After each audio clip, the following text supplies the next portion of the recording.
Programming mindset চ্যানেলের পক্ষ থেকে স্বাগতম জানাচ্ছি। আমি আরিফুল ইসলাম।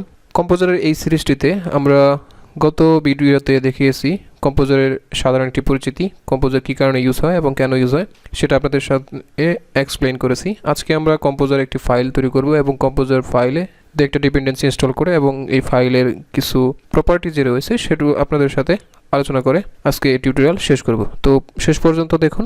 প্রথমে আমি চলে যাচ্ছি প্রজেক্টের ডিরেক্টরিতে। আপনার composer.json ফাইল যে কোনো জায়গায় তৈরি করতে পারেন। আমি আমার ডেস্কটপে তৈরি করতেছি।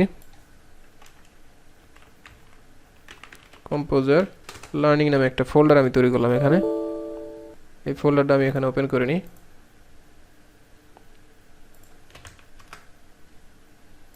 ফোল্ডারটা ওপেন করার পরে আমি এখানে একটি ফাইল তৈরি করব। ফাইলটা আমি হার্ডভাবে তৈরি করব না, আমি কমান্ডের মাধ্যমে তৈরি করব। আমি যেহেতু কম্পোজার ইনস্টল করে নিয়েছি, লাস্ট ভিডিওতে আমি দেখিয়েছি কীভাবে আপনারা কম্পোজার ইনস্টল করবেন। সেই ভিডিওটা দেখে আসলে আপনারা অবশ্যই কম্পোজার ইনস্টলের যে প্রসেসটা সেটা ক্লিয়ার হয়ে যাবেন। তো আমি এখানে টার্মিনালটা ওপেন করে নিলাম। আমি পাওয়ারশেল ইউজ করতেছি এখানে। আপনারা চাইলে গিট ব্যাশ এবং অন্যান্য যে আছে সেগুলো ইউজ করতে পারেন। আমি এখানে এই কমান্ডটা রান করি, দেখি কি আসে। এই কমান্ডটা রান করলে দেখতে পাচ্ছি আপনারা কম্পোজারের 2.5.5 এই ভার্সনটা ইউজ করতেছি। এখন আমি আমার প্রজেক্টটিতে একটি কম্পোজার ফাইল এখানে তৈরি করব। কম্পোজার ফাইল তৈরি করার জন্য কম্পোজার ইনিট নামে একটি কমান্ড আছে, সেটা আমি রান করলাম। প্রথমে আমি বলে দিই আপনাদেরকে ওয়েলকাম যে মেসেজটি শো করবে, এরপরে আপনাদেরকে কম্পোজারের কিছু নেমিং কনভেনশন রয়েছে। অর্থাৎ এখানে দেখাচ্ছে ইউজার কম্পোজার লার্নিং, অর্থাৎ আপনি যদি এখানে যে ইউজার দিয়ে লগ ইন করা থাকবেন পিসিতে সেটা দেখাবে। এখানে আমি ইউজার ফোল্ডার থেকে কম্পোজারকে ধরেছি, সেই কারণে এখানে ইউজার ফোল্ডারটি দেখাচ্ছে এবং কম্পোজার লার্নিং এটা দেখাচ্ছে। আমি এখানে আমার মতো করে একটি নেমিং প্যাটার্ন দিয়ে দিলাম, প্রোগ্রামিং মাইন্ডসেট / কম্পোজার লার্নিং, এইভাবে একটা নাম দিয়ে দিলাম। This is a demo composer project for PHP dependency support. Author আমি মিনিমাম স্টাইল লাইব্রেরি দেওয়ার দরকার নেই। প্যাকেজ টাইপ, হ্যাঁ, এটা একটা লাইব্রেরি আমরা তৈরি করতেছি, MIT লাইসেন্স, অর্থাৎ আমার এই প্রজেক্টটি সবাই ইউজ করতে পারবে। আপনি কি এর মাধ্যমে কোনো ডিপেন্ডেন্সি ইউজ করতে চান?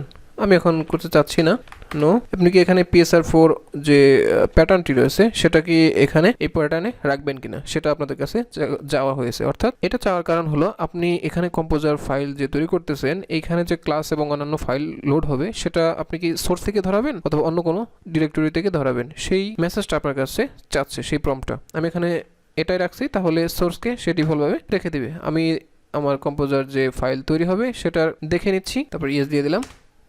দেখেন আমার এখানে সোর্স ফোল্ডার একটা তৈরি হয়ে গেছে এবং ভেন্ডর নামেও আরেকটি ফোল্ডার এখানে তৈরি হয়ে গেছে। আমি যদি এখন আপনাদেরকে দেখাই, এইখানে দেখেন আমরা টার্মিনালে যে কমান্ডগুলো রান করলাম সেটার কিছু ভ্যালু এখানে অলরেডি অ্যাসাইন হয়ে গেছে। এখানে প্রোগ্রামিং মাইন্ডসেট আমার চ্যানেলের নাম, কম্পোজার লার্নিং এটা, এরপরে ডেসক্রিপশনটা এটা হলো লাইব্রেরি লাইসেন্স MIT, এবং অটোলোডের মধ্যে PSR4 প্রপার্টিতে আমরা যে ক্লাসের নেম স্পেসটা দিয়ে দিছি সেই নেম স্পেসটা এবং পুরো প্রজেক্টের যে ক্লাসগুলো সেটা কোন জায়গা থেকে লোড হবে সেটা। এরপরে আসে অথর্স, অর্থাৎ এই প্রজেক্টের যে অথর, অর্থাৎ আমি এটা পরিচালনা করতেছি, সেই ভ্যালুটা আমি এখানে অ্যাসাইন করে দিয়েছি। এরপরে আছে রিকোয়ার প্রপার্টি। এই রিকোয়ার প্রপার্টিতে আমরা যে পরবর্তীতে কম্পোজারের বিভিন্ন ডিপেন্ডেন্সি ইনস্টল করব সেটা এখানে অ্যাসাইন হয়ে থাকবে, প্রপার্টি হিসেবে একটার পর একটা যোগ হবে। আমি এখানে টার্মিনালে যদি কম্পোজার শো আই এই কমান্ডটা রান করি তাহলে আমরা দেখতে পারবো you are using deprecated option install only, install package are shown by default নাও। অর্থাৎ এইখানে আপনি যে প্যাকেজগুলো ইনস্টল করেছেন সেটাই দেখাবে। যেহেতু আমরা এখন পর্যন্ত কোনো কম্পোজার ডিপেন্ডেন্সি ইনস্টল করিনি সে কারণে আমরা এখানে কোনো ভ্যালু দেখতে পাচ্ছি না। আমি যদি এখানে মাইনাস অল দেই তাহলে দেখতে পারবো কম্পোজারের যতগুলো প্যাকেজিস.com-এ অ্যাভেলেবল আছে সবগুলো এখানে চলে আসছে। আমি এখানে দেখতে পাচ্ছি না, আমি কনসোলটাকে টার্মিনেট করে দিলাম। আমি এখানে চাচ্ছি আমার একটি প্যাকেজ রয়েছে আপনারা জানেন নগদের, আমি সেই প্যাকেজটাতে যাচ্ছি, নগদ API এটা লিখে যদি সার্চ করেন তাহলে আপনারা এই প্যাকেজটি পেয়ে যাবেন। এটা আমি এখানে চলে যাচ্ছি নগদ API-তে চলে গেলাম।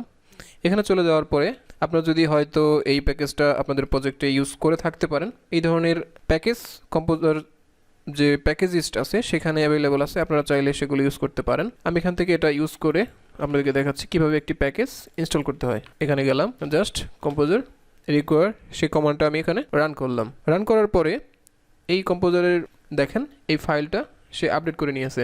আপডেট করার পরে এই নগদ এপিআই যে কম্পোজার যে ডিপেন্ডেন্সি আসে সেটা আবার অন্যান্য প্যাকেজগুলা সেটাকে কল করতেছে। এই কারণে এই নগদ এপিআই এর সাথে আরও কিছু প্যাকেজ আমাদের দেখেন ইনস্টল হচ্ছে। ইনস্টল এখনও শেষ হয়নি, আমরা অপেক্ষা করি। দেখেন ফাইনালি আমাদের নগদ এপিআই এর প্যাকেজের যে লেটেস্ট ভার্সনটা 9.2.2 সেটা আমরা এখানে দেখতে পাচ্ছি। এইখানে স্টেপ বাই স্টেপ একটার পর একটা প্যাকেজ আমরা এখানে দেখতে পারবো। তো আজকের ভিডিওটা যেহেতু লং হয়ে যাচ্ছে, আমি পরবর্তী ভিডিওতে এই composer.json ফাইলের আরও কিছু স্ট্রাকচার এবং আরও কিছু প্রপার্টি এবং প্যারামিটার সম্পর্কে আপনাদেরকে আইডিয়া দেওয়ার চেষ্টা করব। ধন্যবাদ।